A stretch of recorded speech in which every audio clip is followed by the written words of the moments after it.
everyone, with the permission of my father, first of all, we want to send our condolences to the brothers, to the children of David HaKohen.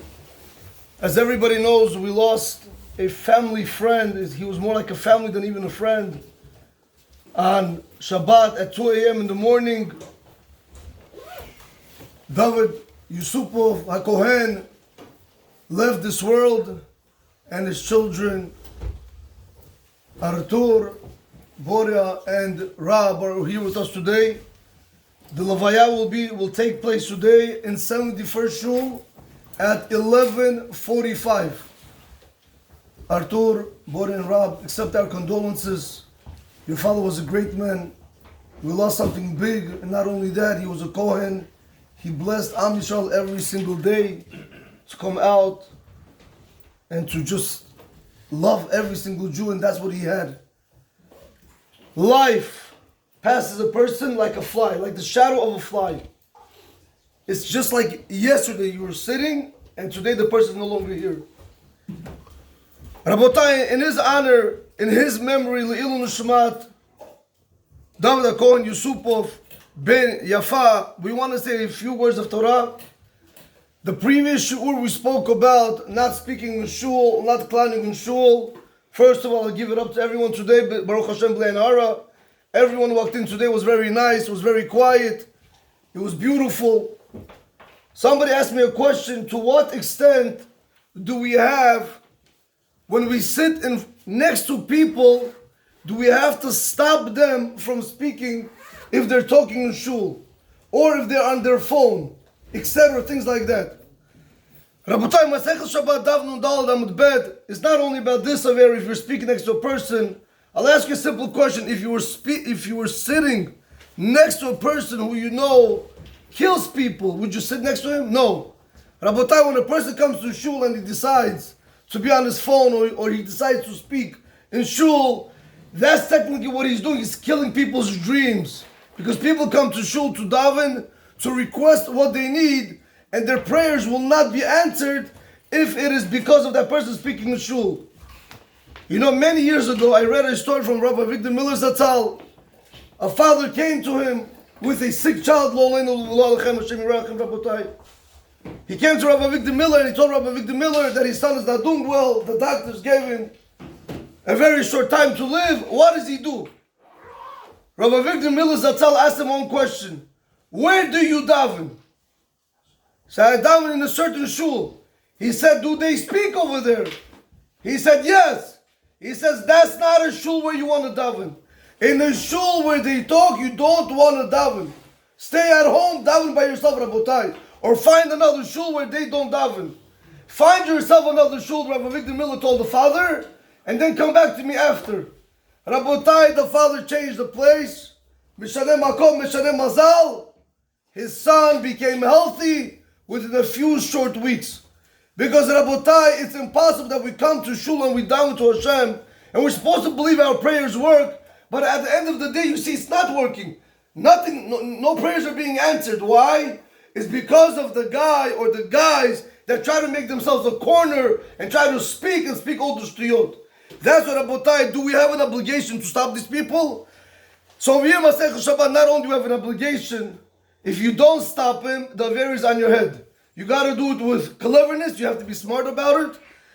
But Rabotai, the real obligation falls on not only on the people sitting there. Either you get up. I wouldn't change my place, Rabotai. If the person next to me is speaking, I don't change my place. If I try to tell him nicely one or two times, I see he doesn't want to pay attention, I see he doesn't care, I don't change my place, Rabotai. I change the shul. There's nothing what to talk about. If you see the rabbi of the shul is not making any comments, if you see the gabbis of the shul are not making any comments, all everybody's worried about today, money coming in. You ain't taking no money with you, Rabotai.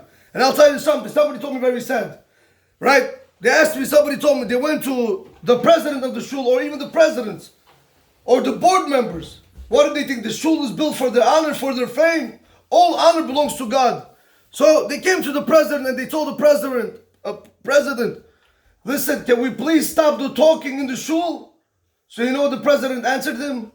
You want to know talking minyan? Make another minyan, the shul is big enough. And they did another minyan, but that's not the point of making another minyan. These type of people are Rishayim Rabotai. Machti'et Arabim. How do you tell somebody else to go make another minyan, go make a non-talking minyan? So why do you try to lie to the people? You sell them aliyot, you sell them pitichot, you sell them everything. And I want to tell you something, Rabotai, you're wasting your money and you're wasting your time. If the shul over there speaks, it's not going to work, Rabotai. It is not going to work. That's where you see things don't work out. People have problems. This one goes to jail. This one is sick. This one is dying. This wife is complaining. It's not going to work. It's all because of the talking that is done in shul.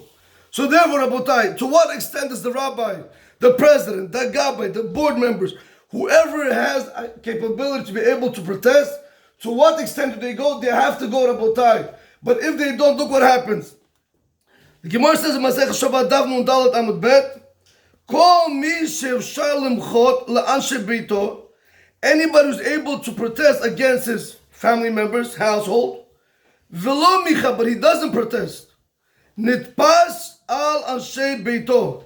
Rabotai, he's going to be held accountable for the averas. Rashi says for the averas that his children do. That means, again, Rabotai, everything has to be done with chachma, not to fight, not to get into an argument. Everything has to be done with cleverness to try to explain it. If you see, Rabotai, this is why you have to remember one thing. It is very simple. I don't know why is this so hard.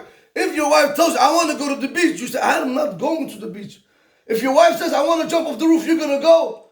No, but shalom bay, so go die with her. What do I care? You want to go down, be my guest, go down. So Rabotai, when you see somebody in your house do something wrong, you have to make a mention. Listen, halachically, this is not allowed. You want to listen, you don't want to listen, that's your problem. But don't take me down with you, you understand, Rabotai? Because in the end, nobody's going to be with you. After they put you 6 feet under, nobody's going to care for you, Rabotai. So that's why if it's your family members, you will be held accountable for your family members. Don't think you're just sitting over there in a party, mixed party, woman half naked, you're relaxing. Rabotai, if you have money, I'm telling you right now, it's one thing if you have no money. But if you have money, Rabotai, in the end you will be poor by being quiet. Hashem gives money to the rich people in order to be able to shut down the Rishaim, not to sit there like a king. That's your family members, Rabotai. Listen to this. He says, what happens, Rabotai, if the person is already bigger? He has responsibility on the people of the city. Nitpas al Anshe Iro. He's going to be responsible for the whole city, Rabotai, for all their errors. People that go do these things that are not allowed. He doesn't speak about mixed beaches. He doesn't speak about mixed pools. What the weddings that is done today. All the other errors that are done today. Rabotai, I'm going to tell you something. When you go into Yeshua, or when you go to any party, what do you see, number one? What do you see? What do you guys see? I'm going to ask you something. What do you see? Man, woman, your wife, not your wife, stranger. People come, they start hugging, kissing, touching, believe. How does that make sense to allow another guy to touch your wife? Can somebody explain this to me? How do you allow another guy to dance with your wife? It doesn't make sense to me, Rabotai. Especially when they put their hands right where they're behind us. That makes you happy and you go dance with somebody else. And the rabbis, they mitzad their kiddush and they run the chuppah and they say nice stories. B'ezrat Hashem, he lived a good life. He's happy in Shamayim. What happened in Shamayim? Don't do this kind of yishvot. Don't do this kind of weddings. Nobody needs this, Rabotai. The rabbi has to get up first and foremost. Please, man, woman, do not hug, do not touch, do not kiss. You see somebody doing something wrong, you have to rebuke them, Rabotai. If you do not rebuke them, the rabbi will be held accountable. This is what's going on over here. But what happens if he's bigger? Bechol Olam Kulo, the person he's an influential person, the world knows him. Nitpas al kol haolam kulo. He's going to be held responsible for the whole world. So when a person thinks you put on those robes that they put for big rabbis, they wear the black, the half and 3/4 down, nice hat, nice beard. They sit in the front. They think the world is theirs. Rabotai, if anybody has the biggest gehenim in the world, it is the rabbis. Why? Hashem said, I put you down into this world for one reason only. And that is to be my messenger to tell the people what's wrong and what's right. Not to tell the people stories when they're going to go home and they're going to sleep well. That's what Rabotai comes out from over here. That if you're a gabbai, if you're a president, if you're the rabbi, if you're a board member, even if you're a prayer that downs in that shul, and you have power to be able to rebuke, comes out over here, halachically, Rabotai, you have an obligation to either explain to the person, please, you're davening next to me, I need some peace, I need some focus. Can you please not use your phone during davening? Can you please not speak during davening? Can you please not do X, Y, and Z, whatever it is that you're not allowed to be doing in shul during davening? That guy tells you, I know, Astaf Minah. Rabotai, you speak to the rabbi doesn't do anything. You get up and you find yourself a different shul, or better yet, daven at home. Do not daven in a place where they speak. Baruch Adonai L'olam, Amen, V'Amen. Rabbi Hanan ben Akash Baruch Hu.